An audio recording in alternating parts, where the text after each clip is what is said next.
Pourquoi quitter la CEDEAO alors que la CEDEAO elle est bonne pour nous? Pourquoi créer l'AES alors que la CEDEAO est déjà là? Oui, voici le discours fataliste de certains afro-pessimistes de la CEDEAO qui aujourd'hui sont réfractaires à la création de l'AES. Choguel Kokala Maïga, l'ex-premier ministre du Mali, fait une sortie importante sur la création de l'AES et également l'importance de se séparer de la CEDEAO. C'est un sage, c'est une bibliothèque, vous le connaissez et à chaque fois, il restitue les faits. On écoute ici l'ex-premier ministre Choguel Kokala Maïga qui vous détaille tout de long en large. On écoute ensemble. La majorité des Maliens, en tout cas des membres des pays de l'AES, sont d'accord avec le panafricanisme. Mais il y a certains qui ne sont pas d'accord. Je pense qu'à ceci aussi, il faut donner des explications. Parmi eux, il y en a qui ne sont pas d'accord parce qu'ils ne comprennent pas.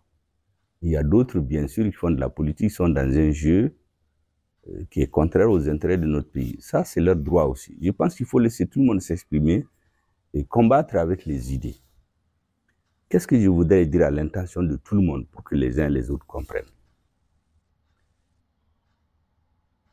Il faut d'abord savoir que le Mali, c'est un pays profondément panafricaniste.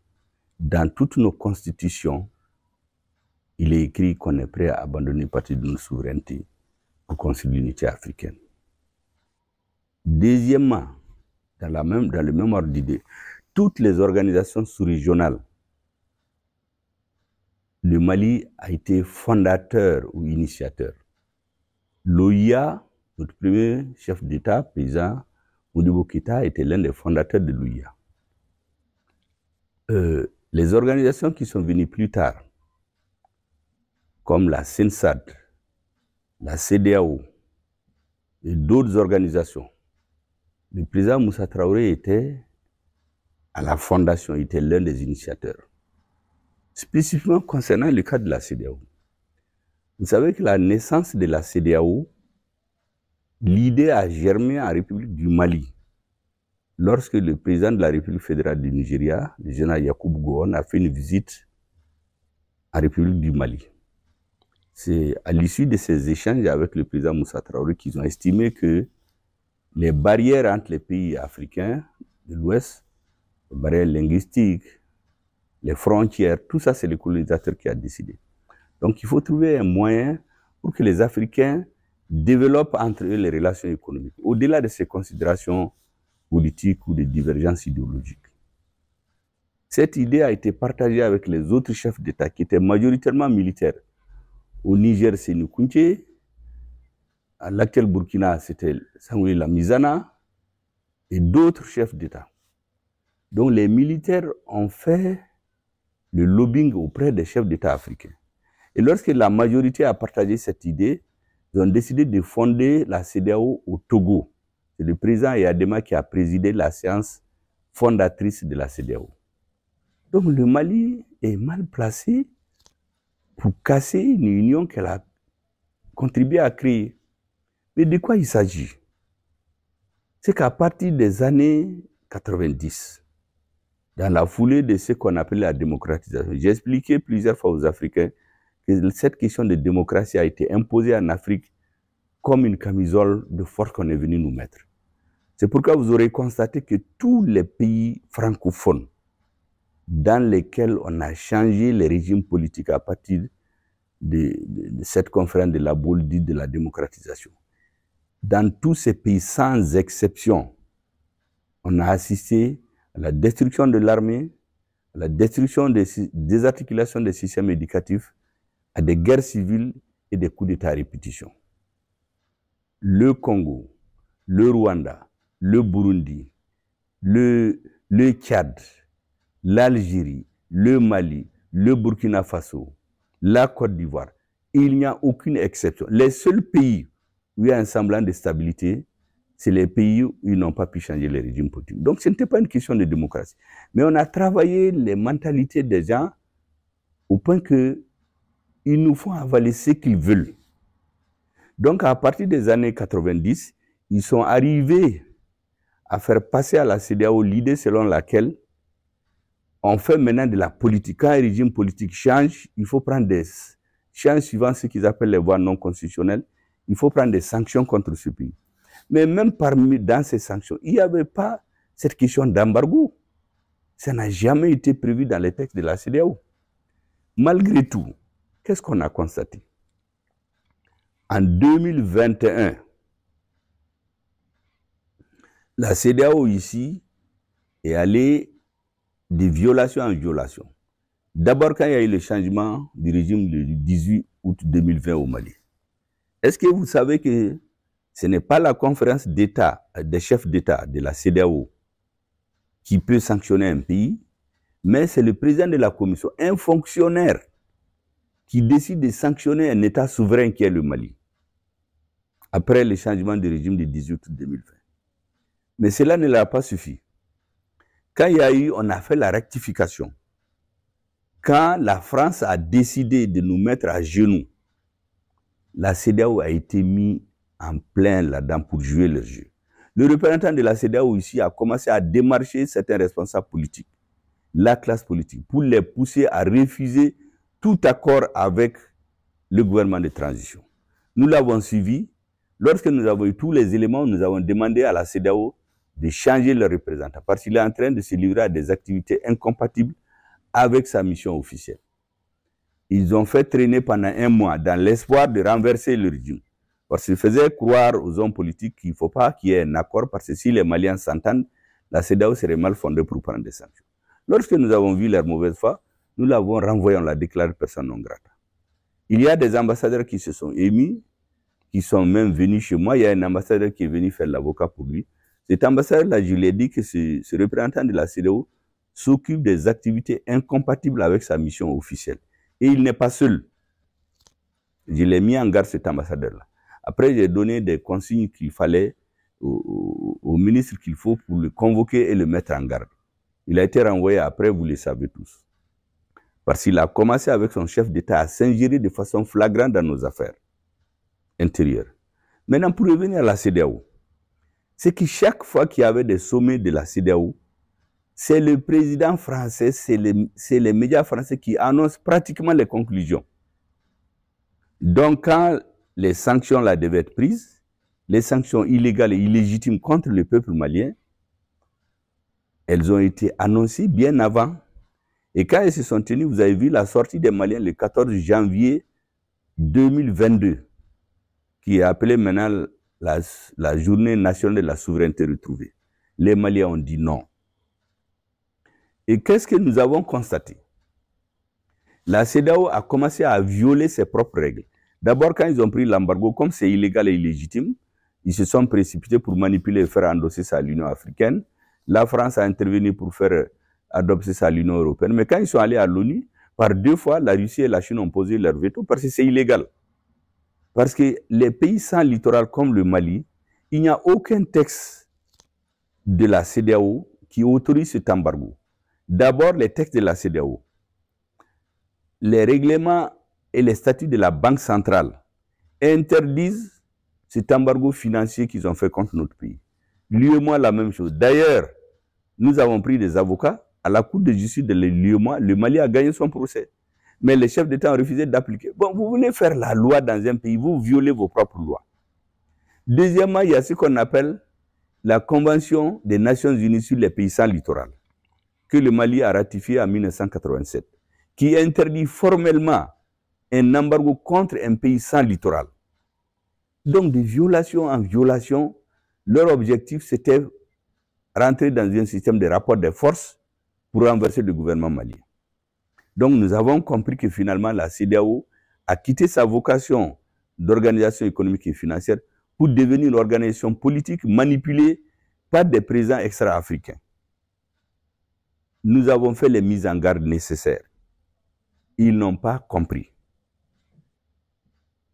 Ils ont pris ces embargos contre le Mali. Ils sont allés jusqu'aux Nations Unies, tenir un sommet de la CEDEAO aux Nations Unies, violation sur violation.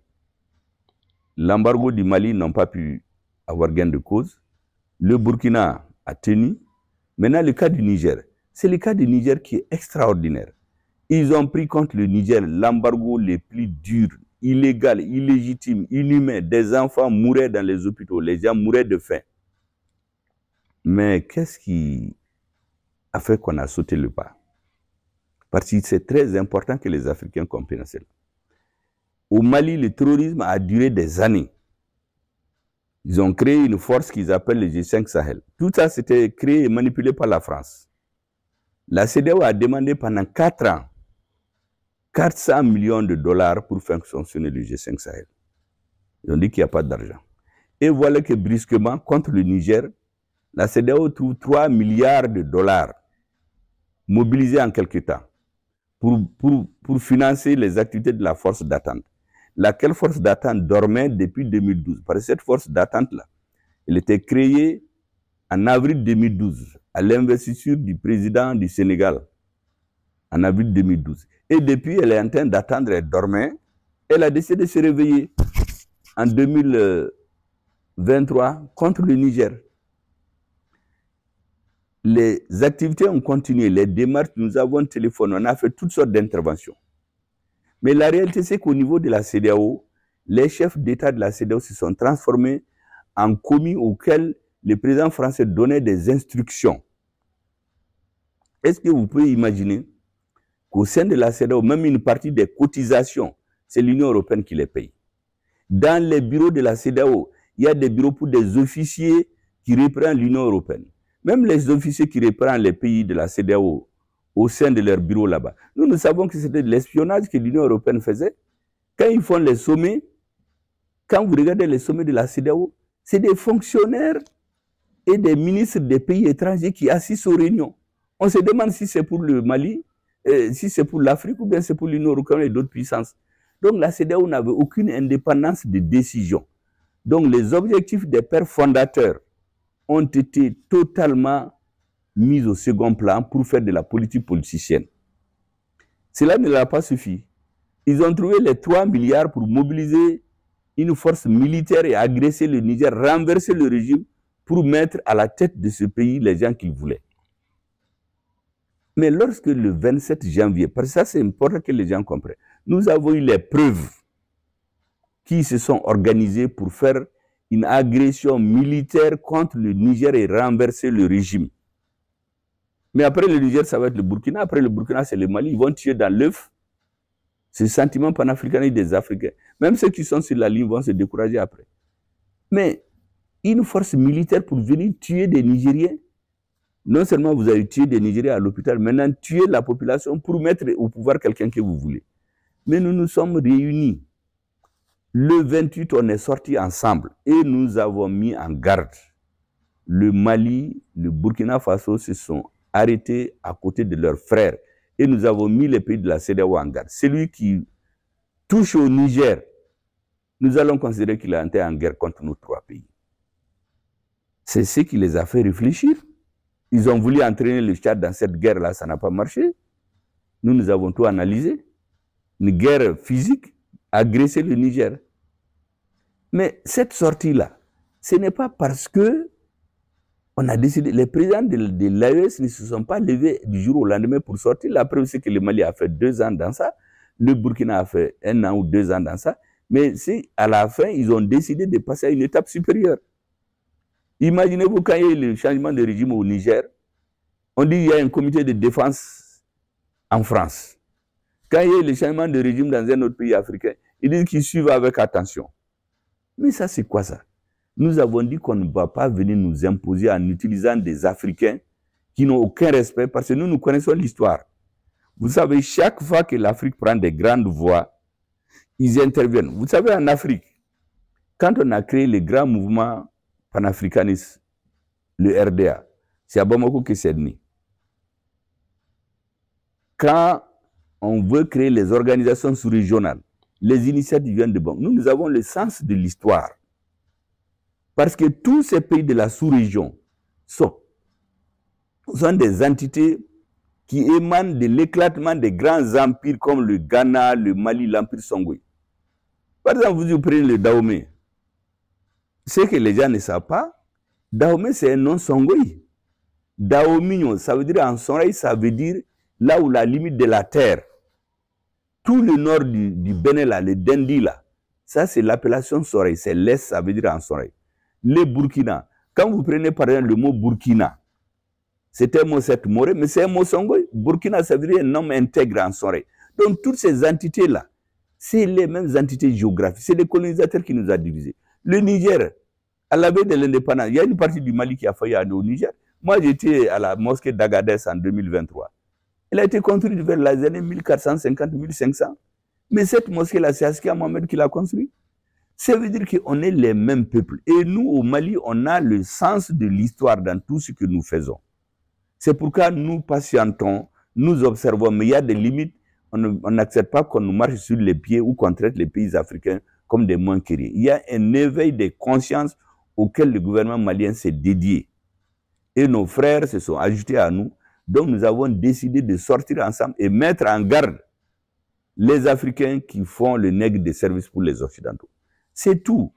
Pour le reste, là, il n'y a pas de problème. Nous avons dit à tous nos frères africains, laissez-nous tranquilles. On laisse chaque pays choisir sa voie de développement comme il veut. Ne nous laissez pas instrumentaliser pour être dans des jeux géopolitiques, géostratégiques d'autres pays. Les conflits entre les grandes puissances, là, vraiment, c'est pas notre... On cherche à régler nos problèmes. Et nous avons dit que l'AES peut travailler avec la CEDEAO. Le fait qu'on fait notre alliance, ça ne veut pas dire qu'on ne veut pas travailler avec la CEDEAO. Le panafricanisme peut continuer. La preuve, c'est que récemment, quand le président du Ghana a été élu, il a invité les présidents de la CEDEAO, de l'AES qui sont partis. Le président du Burkina Faso est parti. Les autres présidents ont envoyé les premiers ministres. Donc, vraiment, il n'y a aucun problème. Ceux qui sont en train de dire, ah oui, si on sort de la CEDEAO, on va être ceci, on va être cela. Mais on existait avant la CEDEAO. Il n'y aura aucun problème. Maintenant, on veut faire peur aux gens comme si c'est la fin du monde. Il y aura des difficultés, mais c'est dans les difficultés qu'une nation se forge. Les facilités. Nous faire peur à cause des difficultés là, c'est une façon de nous introduire dans l'esclavage mental et intellectuel. Nous n'allons pas l'accepter. Donc, coopération, vive la coopération entre l'AES et les pays de la CEDEAO, mais non à une désintégration de l'AES pour aller intégrer une organisation soumise aux instructions et aux injonctions des pays étrangers. Comme je vous l'ai dit, la CEDEAO n'était plus dans son rôle. Et même ils le reconnaissent maintenant, mais c'est trop tard.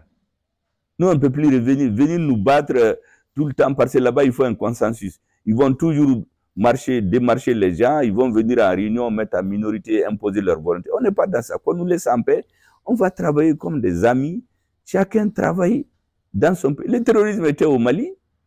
Au début, on disait que c'est le Mali. On a créé la force d'attente là pour lutter contre le terrorisme au Mali en 2013.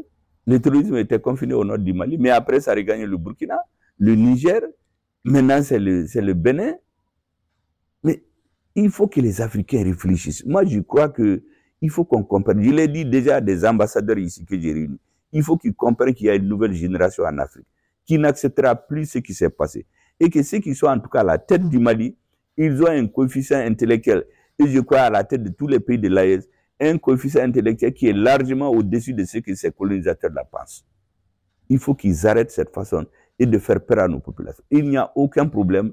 Nous allons travailler avec la CEDEAO en tant que pays de l'AES, les pays qui veulent travailler avec nous, mais ceux qui se mettent au service de l'étranger, ils vont nous trouver sur leur chemin. Nous n'accepterons plus qu'on se serve de quelqu'un pour venir nous esclavagiser.